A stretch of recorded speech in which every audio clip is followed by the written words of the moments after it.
এটা হচ্ছে দুনিয়ার আজব স্প্রেগুলোর মধ্যে একটি, কারণ এটি শক্ত করে দিতে পারবে যে কোনো বস্তুটি। এই স্প্রে দিয়ে যদি কোনো কিছু পেইন্ট করা হয় তাহলে সেটা শক্ত হয়ে যাবে। এখানে এই ভিডিওতে আপনারা দেখতে পাচ্ছেন যে নর্মাল একটি কাগজের কাপের উপর যখন পা রাখা হলো তখন মুহূর্তেই চেপে গেল। যখন এই স্প্রেটি দিয়ে এই কাপটাকে ভালোভাবে কভার করা হলো তখন সেটা একবার পাথরের মতো শক্ত হয়ে গেল।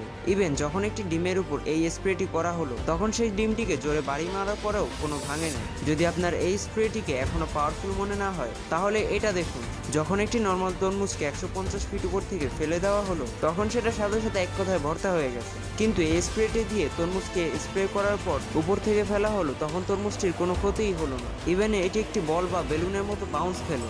আসলে এটি পিওর পলিরিয়া দিয়ে তৈরি। এদের অ্যাটমগুলো একটা অপরটার সাথে কানেক্টেড হয়ে থাকে, যার ফলে সেই বস্তুটিকে ফ্লেক্সিবল এবং শক্ত করে তোলে। এরকম মজাদার ফ্যাক্টস ভিডিও দেখতে হলে চ্যানেলটি সাবস্ক্রাইব করবেন।